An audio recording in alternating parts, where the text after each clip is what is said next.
Hello दोस्तों, स्वागत है आपका हमारे पवन ड्रीम्स रिव्यू में।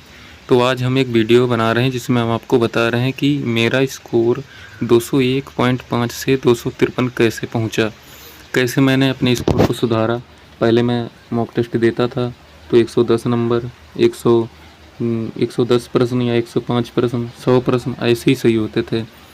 तो धीरे धीरे मैंने आखिर क्या स्ट्रेटजी अपनाई कि जिससे मेरा स्कोर एकदम बूस्ट हुआ और मेरे प्रश्न लगभग 110 से 125 तक सही होने लगे। तो आप भी वही अपनाएं, आपका भी स्कोर बढ़ेगा, 100% बढ़ेगा। जो जो मैं बताऊं वैसे वैसे आप करते रहिए।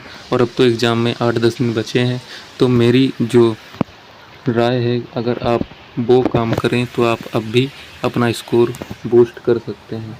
अभी भी 5 दिन में है और आप स्कोर बढ़ना कोई जादू नहीं होता जो आपको बता दें और आप कर लें आपका स्कोर बढ़ जाए।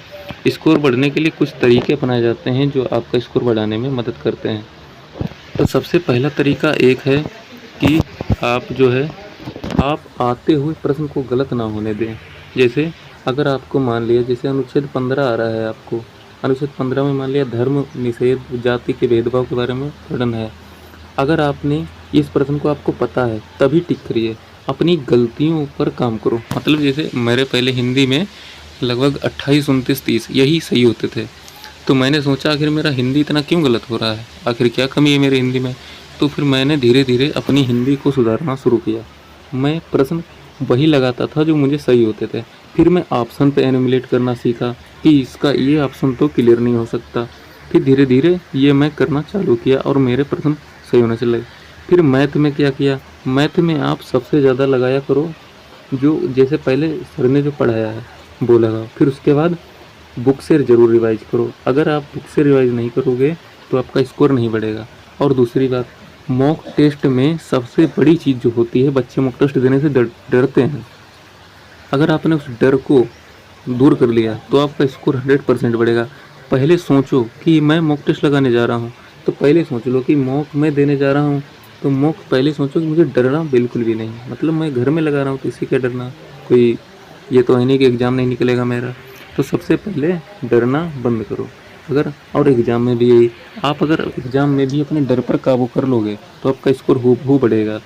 तो वही मैं बता रहा हूँ, अपना डर जो है बिल्कुल भी मन से निकाल दो कि पेपर कैसा आएगा। एक बात बताओ, अगर पेपर में आपको आ रहा हो, अगर पेपर में आपको आ रहे हो प्रश्न, तो ये तो है नहीं कि आप डर के मारे वो प्रश्न भूल जाओगे, हैं, या नहीं आ रहे हैं और डर से आपको आ जाएंगे, ऐसा तो है नहीं। तो अपना डर बंद करो और बस ये सोचो कि मैंने जो पढ़ा है बस उतने ऐसे गलत नहीं करना। अब मान लो 150 क्वेश्चन है, अब मैं पहले क्या करता था, पूरे अटेम्प्ट कर देता था 150। और करता क्या था, पहले बड़ी बात जो है वो कि अगर ऑप्शन आंसर तभी लगाओ जब आपको क्लियर पता हो जाए कि यही है।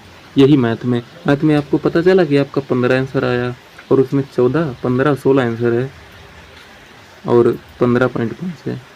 15 नहीं है, 15.5 है। आप सोच रहे मेरा 15 आ गया तो 15.5 आंसर होगा, आपने लगा दिया। यही गलती होती है आपकी। जब तक आपका क्लियर आंसर ना आ जाए आप उस पर टिक मत करो। तो सबसे बड़ी गलती पहले ये सुधारो कि अगर सवाल आपको नहीं आ रहा है तो उस पर क्लिक मत करो। अगर उस पर क्लिक कर दोगे तो आप तुक्का समझ लो, आपने तुक्का लगा दिया। तो पहले तुक्का मारना बंद करो, सबसे पहली बात ये हो गई। अपने 100% आंसर आए तभी उस पर क्लिक करो। दूसरी बात कि रीजनिंग जो है सबसे ज़्यादा प्रश्न आ रहे हैं, तो आपको उसकी प्रैक्टिस कितनी करी है वो। मैंने जब स्कोर नहीं बढ़ा तो रीजनिंग पे बहुत प्रैक्टिस की, और रीजनिंग पे प्रैक्टिस की जब एग्ज़ाम में वो उन्होंने मानसिक अभिरुचि डाल दी उसमें, तो मानसिक अभिरुचि नहीं पता थी मुझे, फिर मैंने मानसिक अभिरुचि तैयार की और सबसे फिर मेरा स्कोर और भी बूस्ट होने लगा। दूसरे नंबर पे बात जीएस में आपको क्या करना है। जीएस में 38 क्वेश्चन आते हैं। अगर आपने तुक्का लगाया, पता चला आपका 10 ही प्रश्न सही है, तो 10 दूना कितने नंबर बनेंगे, 20। और 10 और गलत कितने हो गए, 28। 28 के कट कितने जाएंगे, 14 प्रश्न, 14 नंबर कट जाएंगे। 14 का मतलब 6, तो आपको 6 नंबर मिले। 6 में क्या फ़ायदा होगा आपको, ना ही आप कट ऑफ से अंदर आ जाओगे और हो सकता है बाहर ही पहले आपको निकलवा दे।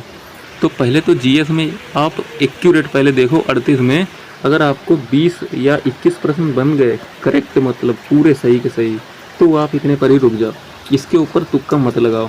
मान लिया हाँ 5-6 प्रश्न आपको ऐसा लग रहा है कि हाँ ए बी है या BC है, डाउट लग रहा है, तो ऐसे 5-6 प्रश्नों पे ले लो डाउट, पर तुक्का मत लगाओ भाई। अगर आप मेरी बात मानो तो, अगर स्कोर बढ़ाना चाहते हो तो। और पहली बात देखो, स्कोर बढ़ने के लिए कोई जादू तो है नहीं, बस अपनी गलतियों को सुधारो। सबसे बड़ी बात है गलतियों को सुधारो और जितना हो सके रिवाइज करो, पढ़ाई करो और अपने दिमाग को जितना विकसित हो सके उतना विकसित करो। ये हो गई सब। और मैथ की स्ट्रेटेजी ये है कि मिनी मॉक टेस्ट जरूर लगाओ। मिनी मॉक जो है ये आपका टाइम मैनेज करवाता है और डर भी भगाता है। ये काम आपने कर लिया तो आपका स्कोर हूबहू ज़रूर बढ़ेगा। तो देखते हैं और आप भी ऐसे ही स्कोर बढ़ाइए। और 8 दिन बचे हैं, 8 दिन का बस अपना कोई रूटीन बना लीजिए। जैसे कल नवीन सर की हिंदी की मैराथन आएगी, तो देखो हिंदी तो मैं भी देखूंगा, सभी लोग देखेंगे, हिंदी पूरी कल क्लियर हो जाएगी। उसके बाद आपको क्या करना है, अब हिंदी तो आपकी पूरी हो गई, तो हिंदी के बाद बस नोट्स अपनी 5-6 बार पेपर से पहले रिवाइज करनी है। एक आपने पूरा अपना वो क्लियर कर दिया कंसेप्ट, उसके बाद नोट से, उसके बाद जब मैथ्स की मैराथन आए तो मैथ्स की अगर आप ले रहे हो तो मैथ्स भी रिवाइज कर लो पहले क्लास से। फिर उसके बाद बुक से लगा लो, थोड़ी बुक से लगा ली, इससे डाउट पूरे दूर हो गए। जब रीजनिंग की मानसिक अभिरुचि की आए तो मानसिक अभिरुचि पहले तो उनकी देखो, मानसिक अभिरुचि जो है पहले गुरुजी की देख लो और उसके बाद अपने मॉक टेस्ट में देखो कि मैं सही कर पा रहा हूँ या नहीं। और ऐसे ही अपने सभी सब्जेक्ट सुधार सकते हो। तो वैसे ही मैंने किया और मेरा स्कोर बूस्ट हुआ। और पहले मैं यही करता था कि तुक्के लगा देता था या कुछ भी कर देता था जिससे मेरा स्कोर जो है वो गड़बड़ हो जाता था। तो फिर मैं जीडी का जब पहली बार एग्ज़ाम देने गया तो मैंने जीडी का पहला प्रश्न देखा, तो मुझे जीएस के 8 यानी 9 प्रश्न सही लगे, 8 से 9 प्रश्न।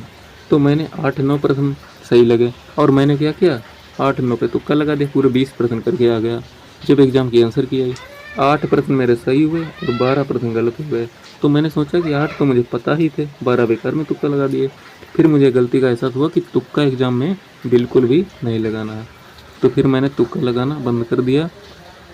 और लेकिन हाँ, आप एग्ज़ाम में अगर मान के चलिए 120 क्वेश्चन करे हो तो 100% मैं आपको बता रहा हूँ 10 से 15 प्रश्न आपके ज़रूर गलत होंगे। मतलब 100% तो कोई भी क्लियर नहीं कर सकता। और अगर आप ये भी नहीं सुधार सकते तो फिर आपका स्कोर घटेगा ही। मतलब आपको जो आपको क्लियर पता है, जो आपको क्लियर पता है सिर्फ वही आंसर लगाओ, तभी आपका स्कोर अपने आप बूस्ट होगा और आप तैयारी अच्छे से कर ही रहे हैं और आप एग्ज़ाम भी आराम से निकाल सकते हैं। तो यही सब करिए और आपका स्कोर आराम से बढ़ेगा। और हिंदी की मैराथन के बाद आप अपनी नोट्स, ओनली नोट्स, और अगर आप चाहो तो विवेक सर की जो क्लास रहता है 8 बजे आती है, मैं मानूँ तो आप अगर मैराथन भी ना लें फिर भी आप अगर विवेक सर की क्लास डेली ले रहे हैं तो आपका स्कोर मैं कह रहा हूँ हमेशा बढ़ेगा, घटेगा नहीं। क्योंकि विवेक सर जो है पूरा सिलेबस करवाते हैं और डेली, अब तो 10 दिन है 100 प्रश्न करवाएंगे वो, तो डेली 100 प्रश्न सोचो। और नवीन सर 300 प्रश्न करवाएंगे मैराथन में, तो 300 में फ़ायदा है या 10 दिन में 1000 में फ़ायदा है। तो डेली 100 प्रश्न करो और वो बेफालतू भी, मतलब पास जो प्रश्न और भी ऑप्शन से होते हैं वो भी करवा देते हैं। तो 100 की जगह लगभग डेली वो 2 से 250 प्रश्न करवा देते हैं। सोच के मानो, अब 2 से 250 एक दिन में फ़ायदा है या 300 प्रश्न का तुम्हें 8 घंटे की क्लास से फ़ायदा है। समझ गए? तो पूरी तैयारी ऐसे ही करनी है, आपका भी सिलेक्शन होगा, हमारा भी सिलेक्शन होगा और जो भी ऐसी स्ट्रेटजी अपनाएंगे सबका सिलेक्शन होगा। और ऐसे भी नहीं 100% लिख के दे रहा हूँ, जो भी अपने तुक्कों पर काम कर गया उसका 100% सिलेक्शन होगा। तो यही सब है, जिसने अपनी गलती सुधार ली। अब जो नहीं सुधार पाया वो तो गया। अब मान के चलिए आप स्कोर, अगर आप एग्ज़ाम में 220 से 230 कर गए तो समझ जाओ आपका सिलेक्शन कोई भी नहीं रोक सकता। 100%, 100 से क्या 200% लिख के ले लो, इससे ज़्यादा कट ऑफ कभी भी नहीं जा सकती। अगर पेपर जो पिछली बार आया था उसकी तरह आया तो यही सब है। और तैयारी करते रहिए और एग्ज़ाम दे के आइए, मतलब एकदम फ्री मूड में। तो मिलते हैं अगले नेक्स्ट वीडियो में कल मिनी मॉक टेस्ट के साथ। और रिव्यू करते रहिए और तैयारी करते रहिए। Tata bye bye, best of luck.